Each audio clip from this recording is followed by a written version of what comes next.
नमः शिवाय।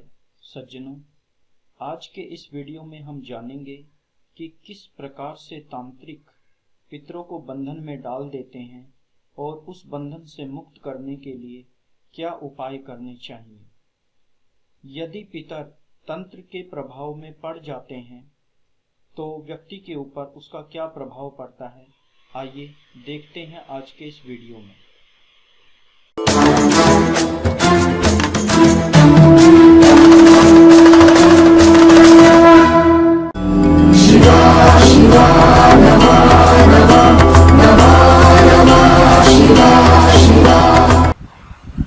ओम नमः शिवाय।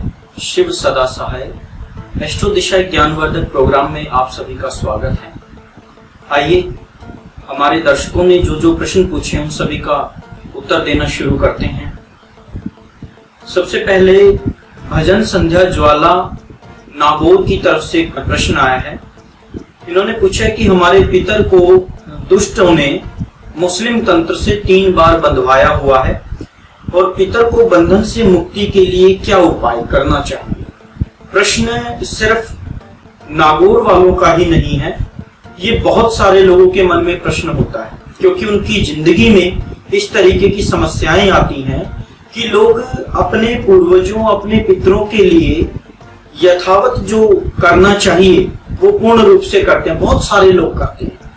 उन्होंने पितरों के लिए पिंडदान भी किया हुआ होता है, हवन तर्पण मार्जन भी करते हैं, प्रत्येक साल में करते हैं। कई लोग अमावस्या टू अमावस्या करते हैं और इसके बावजूद भी उन्हें उनके पितरों की तरफ से लाभ नहीं मिलता है। कारण क्योंकि किसी किसी के जो पितर हैं वो बांध दिए जाते हैं, बंधवा दिए जाते हैं दुष्ट लोगों की तरफ से, तांत्रिक लोगों की तरफ से। और वो बांधे भी कैसे जाते हैं? मोमडन शक्तियों के द्वारा, मुस्लिम तंत्र के द्वारा। हर एक धर्म के अनुसार से अपना अपना विधान हर एक धर्म में दिया गया है। गीता जी के 18वें अध्याय में भगवान श्री कृष्ण ने बताया है कि जो जिस धर्म में पैदा होता है उसी धर्म के अनुसार उसके जो नियम कानून और जो भी लेखा जोखा उसी धर्म के अनुसार से नियमित किया जाता है। आप सभी लोग जानते हैं कि हिंदू धर्म में तो जैसे ही डेथ होती है तो तुरंत सारे लोग इकट्ठे होते हैं और उसी दिन सेम डे मृतक को ले जाते हैं। क्यों? क्योंकि ये जो शरीर है इससे आदमी बहुत प्रेम करता है। जितने भी अच्छे या बुरे कार्य होते हैं वो इस शरीर के लिए करता है। आदमी झूठ बोलता है, चकारी करता है, चोरी करता है, शोषण करता है किसी का, या भले काम करता है, सब इस शरीर के लिए करता है। हर एक आदमी जानता है। इसीलिए हमारे ऋषि मुनियों ने कहा कि पाप की जो जड़ है, पाप का जो मूल कारण है वो शरीर में आत्मबुद्धि का होना है। इसलिए उन्होंने कहा कि अंत्येष्टि कर्म बनाया, एक अंतिम संस्कार, कि जल्दी से जल्दी शरीर का नाश कर दो, खो दो इस शरीर को, मिटा दो इसको। क्यों? क्योंकि जो जीव आत्मा है वो आगे नहीं बढ़ पाएगी। इसलिए जो है सूर्यास्त से पहले सेम डे हमारे धर्म के अनुसार से तुरंत शरीर को मिट्टी में मिला दिया जाता है, इसको खाक कर दिया जाता है। 5 तत्वों में विलीन हो जाते हैं।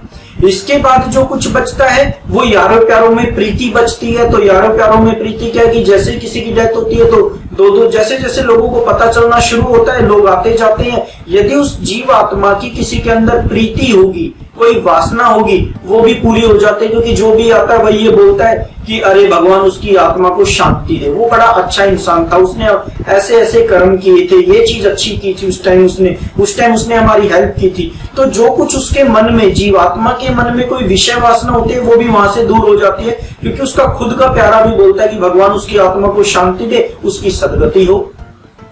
अब बात क्या बची? अस्थियां, कि चलो मिट्टी हो गया शरीर, बाकी हड्डियां तो बची। हर चीज से व्यक्ति प्रेम करता है। हमारे घुटने में अगर चोट लगती है ना, तो बिना पैसे वाला जिसका अच्छा हिसाब किताब नहीं है, पैसे से मजबूत नहीं है, तो वो कहीं नीम हकीम के पास जाएगा, खुद ही पट्टी वट्टी करेगा, खुद ही कुछ करेगा।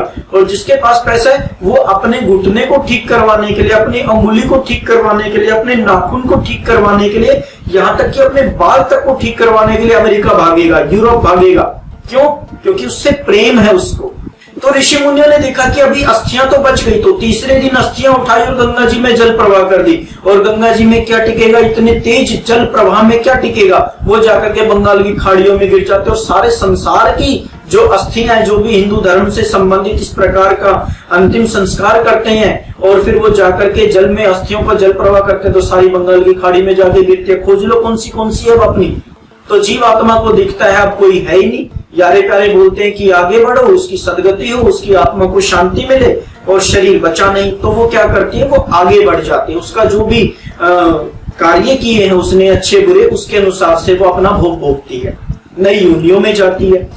परंतु जो मुस्लिम समुदाय है उसके अनुसार से, उनके धर्म के अनुसार से जो भी मृतक हो जाता है उसको क्या करते हैं, गाड़ देते हैं धरती के अंदर। धरती के अंदर गाड़ दे तो जीवात्मा कहां जाएगी, जीवात्मा वहीं रहेगी। क्यों? क्योंकि उसका शरीर है, पहली नंबर बात। दूसरी नंबर बात, उनके धर्म ग्रंथों के अनुसार से वहां लिखा हुआ है कि कयामत के दिन अल्लाह ताला उन सभी जीवात्माओं का हिसाब किताब करेंगे उनके कर्मों के अनुसार। जिसने बुरे कर्म किए हैं वो दोजख में जाएगा, जिसने अच्छे कर्म किए हैं वो जन्नत में यानी स्वर्ग में जाएगा। तो इस प्रकार से उनकी जो जीवात्माएं होती हैं वो सारी की सारी कब्रिस्तान में बैठी रहती हैं और हमारे वालों की आगे गति हो जाती है। तो इस प्रकार की जीवात्माओं को, दुष्ट जीवात्माओं को कुछ मोमडन तांत्रिक लोग जो हैं वो उनको सिद्ध कर लेते हैं और किसी भी हिंदुआनी शक्ति के ऊपर उसको डाल देते हैं, बैठा देते हैं, गंदा असर डाल देते हैं। इससे जो है हमारे पितर बंध जाते हैं और हमारे और उनके बीच, हम तो कर रहे हैं उनके लिए और वो भी हमें आशीष दे रहे हैं, हमारे और उनके बीच में वो एक काली छाया आ जाती है, काला बादल। जिस प्रकार से सूर्य अस्त नहीं होता, काला बादल आके अंधकार बना देता है, प्रकाश को अंधकार में बदल देता है। इसी प्रकार से पितरों की तरफ से जो शुभाशीष हमारी तरफ आ रहा है और हमारी तरफ से जो दान पुण्य क्रिया कर्म आदि जो कृत्य करते हैं अपने पितरों के निमित्त से, वो ना तो उन तक पहुंच पाता, ना उनकी तरफ से शुभाशीष हमारी तरफ आ पाता, और वो बीच में रुकावट आ जाती है, वो काली छाया आ जाती है। उसी को कहते हैं कि तंत्र के द्वारा बांध दिया गया।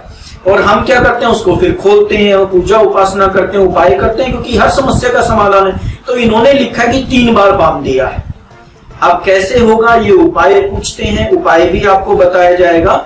मैं एक बीच में छोटी सी बात मुझे याद आई कि कई लोगों को क्या दिखता है कि वो अपने पितरों के लिए करते जरूर है, परंतु उनके पितर उनके साथ बुरा प्रभाव डालते हैं उनके ऊपर। उनको साक्षात दिखाई देते हैं कि पितर जो है गंदा कर्म करते हुए दिखाई देते हैं।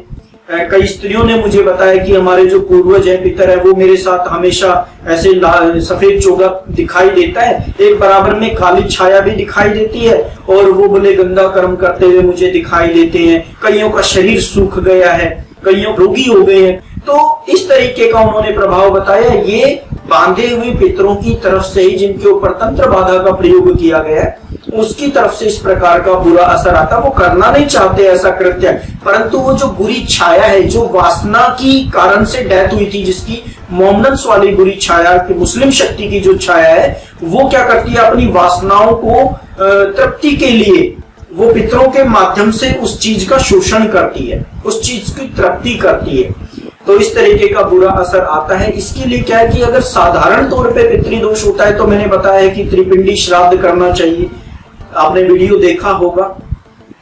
परंतु यदि ऐसा हो जाए कि पितर तो ठीक ठाक हैं परंतु उनको बांध दिया गया है तंत्र बाधा के कारण से, तो सबसे पहला कार्य होता है तंत्र बाधा की काट करनी। तो त्रिपिंडी श्राद्ध तो उसमें होता ही होता है, परंतु उन्हें मिल करके, किसी योग्य विद्वान ब्राह्मण से मिल करके इसकी काट के लिए जो हमारे शास्त्रों में विधान बताया गया, थोड़ा लंबा चौड़ा विधान है इसलिए मैं यहाँ नहीं बता रहा, परंतु मैं इतना जरूर बता रहा हूँ कि पहले तो वो तंत्र बाधा काटनी है, उस मोमडन शक्ति को दूर करना है कि हिंदुआनी शक्ति से वो दूर हो जाए, तंत्र का प्रभाव कट जाए। हालांकि होता बहुत मुश्किल है। क्यों? क्योंकि उनके धर्म में तो मान्यता यह है कि उनकी तो गति अभी होनी ही नहीं है, और जिसकी गति ही नहीं होनी उसकी गति कौन करेगा? हम तो कर नहीं सकते हैं, क्योंकि उनके धर्म की जो चीजें हैं, उनके धर्म के जो नियम कानून है वो उन पर चलेंगे, हमारे वाले नहीं चलेंगे। तो उसके बावजूद भी हमें वो विद्या हटानी है, जो मैली विद्या हमारे पितरों के ऊपर डाली है तांत्रिक के द्वारा, तो वो मोमडन शक्ति के द्वारा ही हटाई जाएगी, मोमडन नियम कानून के अनुसार ही हटाई जाएगी। तो इसके लिए किसी योग्य विद्वान ब्राह्मण से अथवा योग्य विद्वान व्यक्ति से मिलकर के उन्हें वो हटानी है। उसके बाद में अपने पितरों को फिर से शुद्ध करना है, उनके लिए त्रिपिंडी श्राद्ध करना है, और फिर वो चीज दूर हो जाएगी। तो इस प्रकार से उपाय करना। यदि कोई व्यक्ति इस तरीके की चीजों से पीड़ित है तो आप या तो मिल लीजिए या फिर जो है टेलीफोनिक अपॉइंटमेंट लेकर के इसके लिए कौन सा विधान है, कब मुहूर्त है, क्या करना है, किस प्रकार के मोमनन असर उसके ऊपर डालने होंगे, कौन सा इस तरीके का विधान होगा, वो पूरा पता करके, पूरी प्रणाली का पता करके फिर इस चीज को अगर ठीक करेंगे तो पितर अपने स्थान पर वापस आ जाएंगे और जो बांधना, जो तंत्र क्रिया उनके ऊपर की गई है वो तंत्र क्रिया छूट जाएगी। तो आशा करता हूं कि आप सभी लोग मेरे द्वारा दिए गए उत्तर से सेटिस्फाइड होंगे। आगे के लिए भी आपको इसी प्रकार से प्रश्नों का उत्तर दिया जाता रहेगा। अभी के लिए सिर्फ इतना ही। ओम नमः शिवाय। बाबा महाराज आपका कल्याण करें, आपकी रक्षा करें। शिवा शिवा नमः नमः नमः नमः शिवा शिवा। अतः उस महाज्ञानी रावण को उसके पांडित्य के लिए कौन नहीं जानता। उसी महाज्ञानी रावण द्वारा तैयार की गई रावण संहिता को अटूट शोध से आपके समक्ष लेकर आए हैं परम स्नेही, परम ज्ञानी श्री सुनील वत्स जी।